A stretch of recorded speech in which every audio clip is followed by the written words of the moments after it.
All right, guys, what's going on? Welcome back to the Everything College Football Podcast. Today, me and Nick here running our preview and prediction for Week 1 contest between Miami of Ohio and the Wisconsin Badgers. 18-point favorites are the Badgers, 40 is the total, 9 p.m. Eastern Time on the Big Ten Network from Camp Randall Stadium. Getting things started with the Miami offense on that Badger defense. The Redhawks are going to return 0 starters on the offensive side of the ball, but they do add Daquan Finn, who was a former player of the year in the MAC at Toledo. Not much experience added in the portal at receiver. I do think Deion Colsey will be their top target this fall, though. The run game was good, and Finn will be a competent player in their run game, so I definitely think that's going to be a strength for this offense.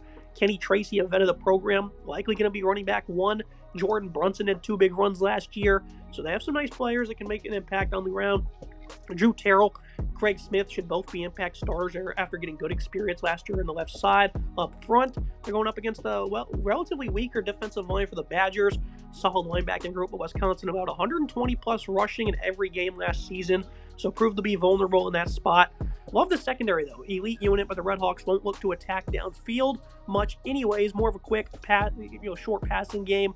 We'll look to slow down the contest and play the physical run game. That's what Miami's going to try and do, is grind this one out. Get Finn out of the pocket. This team doesn't need to score much to scare you, but with the loss of their top 3 pass catchers, makes it unlikely for much to happen, I think, through the air. So it's going to have to be on the ground, Nick, and they're certainly capable of making that happen. This Miami, Ohio team, I think, is a really solid team potentially on the ground. You plug in Daquan Finn, who played for rival Toledo, and he had a phenomenal year when he was at Toledo. 2,600 yards, 63.5% comp rate, 22 touchdowns and 9 picks, 563, and 7 scores on the ground. I loved watching him at Toledo. Nice to see him back in the MAC. He went to Baylor last year, but it didn't really work out for him. Only played in a handful of games and didn't really have meaningful stats. But now he returns to the MAC. I think he's a really good addition here. This is a Miami, Ohio offense last year that was pretty efficient at running the ball, 4.59 yards per attempt, 6.08 yards per play through the air. They have a revamped passing attack. Keith Reynolds, the slot wide receiver they added from Washington, the speedy young guy, I think he'll be really solid. I like what the O-line can do. Jordan Brunson is a really good running back that they return. I think he has high upside potential. He had 300 yards and 4 scores last year. Expect him to get the bulk of the carries. He's a bigger back. Kenny Tracy as well is an interesting back that they have on this Miami roster. He had 250 and 2 scores last year. Expect Miami, Ohio to run the ball, try and find a way to attack a run defense that was weak at times for Wisconsin last year. 4.63 yards per attempt given up on the ground, gave up 23 points per game. As a unit, they gave up 5.48 yards per play through the in total. So they were a bit better of a pass defense than they were a run defense last year. They revamped this front part of this defense here. New defensive line pieces in Parker Peterson and Corey Walker. Although Corey Walker, I think, could be a really solid asset from Western Michigan. He was talented for them last year. 38 total tackles, 6.5 tackles for loss, 5.5 sacks. 5 pass breakups for Walker. Expect him to be a big impact player from Western Michigan on the defensive line there. I like what they have at linebacker in this, this multiple set they run here, 2-4-5 and a 3-4 multiple that they kind of roll out here and there. The secondary, I think, is a strong unit overall. Ricardo Hallman's a really good piece at left corner, and that they've added some interesting pieces overall for further depth on the secondary unit. I'm expecting this Wisconsin defense to have a pretty solid day here. I expect Miami, Ohio to try and run the ball, try and grind down this Wisconsin team. I think that's really going to be the best case for success for them during this Week 1 matchup. I like the advantage of the Wisconsin Badgers on defense here. I think this is a defense that can really be strong. They can be strong against the run. They can shut down this Miami, Ohio offense and put them into tough positions, force Daquan Finn to kind of roll out the pocket and make plays and throw to his inexperienced wide receivers.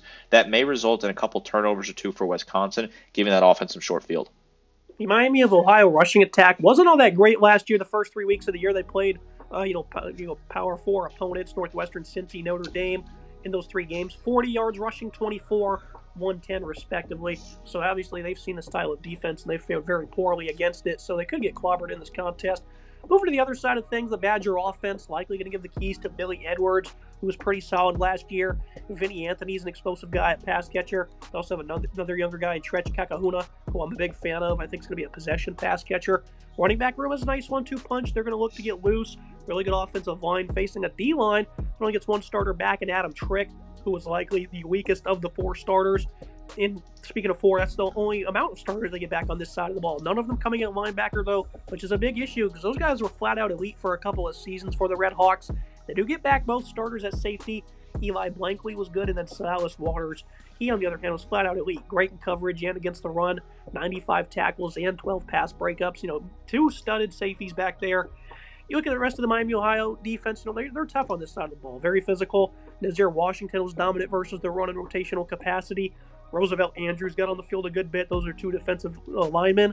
And then, of course, at linebacker, the new starters played plenty last year. Corbin Hondru, Oscar McWood. No matter the year, this defense under Chuck Martin has never really struggled versus P5 opponents. I just read you off the horrid rushing number totals, but they didn't do too bad in those games. They only got outscored 28-3 against Notre Dame, for example. So this defense, I expect them to play tough. 22 points a game for this offense last year is pretty poor. Now they're going to be breaking in a new quarterback and younger running back, so I think this environment's not going to phase them at all, Nick. This is a very strong Miami, Ohio defense that plots into this game, which is why I think this will be a lower scoring contest in Camp Randall. 18.8 points per game given up for this Miami, Ohio defense last year. 3.91 yards per attempt on the ground, so sub 4 there, a really strong number. 4.86 yards per play as well, so sub 5 there as well. That tells me this is a strong number.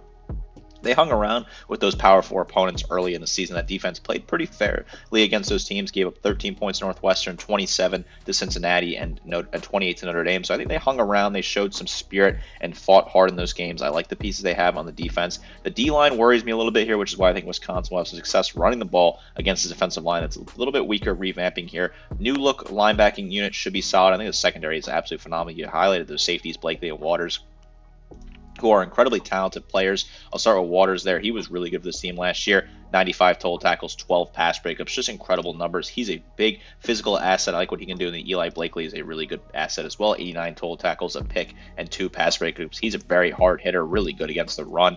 I'm expecting them to have some solid success against the run. This Wisconsin offense, they were horrid last year, right? They just were not good enough. 22.6 points per game, 4.37 yards per attempt, and 5.34 yards per player. Not good enough for a Big Ten offense that was supposed to be looking a little bit better under Luke Fickell. They plug in Billy Edwards from Maryland, who I thought was pretty solid for them last year. 65% comp rate, 2,800 yards passing, 15 touchdowns, 9 picks, and 5 rushing touchdowns. Nothing that really jumps off the screen as super crazy, but I think it's a serviceable starter that you could plug in and get solid reps out of early on. I do agree. I think Kekahuna is a phenomenal asset in the slot. Anthony Vinny should have a really good year at that wide receiver X position. I like what they have in the running backs. I think Darion Dupree, the younger back, will have a really good season as well. He had over 300 yards and a touchdown last year as a true freshman. At 5'10", 212, expect him to be a big asset in the rushing attack.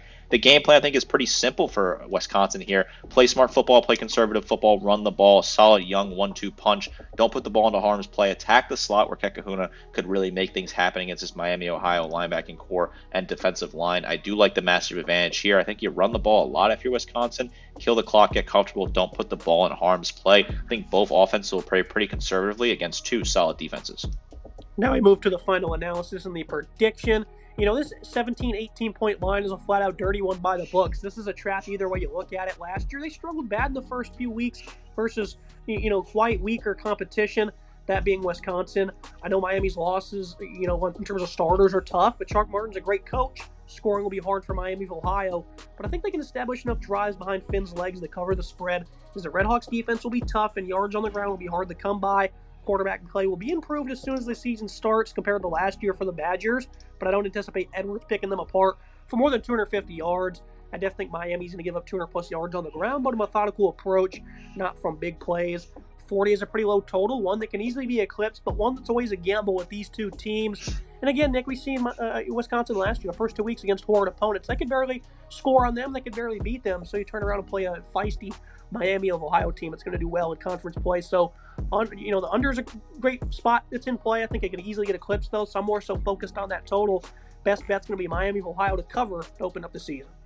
Yeah, it feels like I'm getting shades of deja vu from last year, where Wisconsin opened up on a weeknight. Last year was on Friday, not Thursday. They hosted a MAC team. Western Michigan was the opponent. The line was 24.5 in that game, and Wisconsin only won by 14. They were losing in the fourth quarter to Western Michigan, who I don't think are as talented as Miami, Ohio are this year. So again, on their lofty line that I just don't see Wisconsin covering. Last year some people were high on Wisconsin, and they liked that 24.5. I just couldn't see it last year, and I'm glad because that was a bad showing from Wisconsin during week 1, and I'm expecting a similar bad showing in terms of points scored against a MAC team. This Miami, Ohio defense is no joke. choke. I like the pieces they have in the secondary. Revamped linebacking core should be pretty solid. The D-line worries me a little bit, which is why I think Wisconsin will have some success running the ball and end up winning this game virtue of that. DeQuan Finn's a great quarterback who has some good experience in the MAC and is a good leader and solid on the ground. Miami, Ohio should be able to run the ball pretty significantly as well. This will be a close game, similar to that contest that I keep alluding to last year from week 1. I think it will come down pretty close towards the end, but eventually Wisconsin will pull away late in the fourth quarter and get the job done, but will certainly not cover that 18-point line. That is just a steep line for me. I have them, winning by 14, and I still don't even feel super confident in that. Overall, I think this is just a very, tough matchup in terms of what they can do on the ground. And overall, I think Wisconsin, they're just in for a tough season. I don't know if Luke Fickell really has the ship heading in the right direction. Miami, Ohio, one of the better teams in the MAC coming up to Camp Randall. I'm expecting them to hang in there and make this a contest. They'll punch back. Certainly, they will not roll over easy. I agree. I think Miami, Ohio plus 18 makes a ton of sense for me. Even if you get it at like 15.5, I think you like that as well. Overall, I think this Miami, Ohio team will put up a fighting chance. They'll compete, and they'll give Wisconsin a tough time. Back-to-back years on the opening week, or the opening weekday as they play during the week from Wisconsin, that a MAC team gives them the scare at home. I like Miami, Ohio to really fight hard in this one. That's me for today's episode. Please guys like, comment, subscribe. See you next time.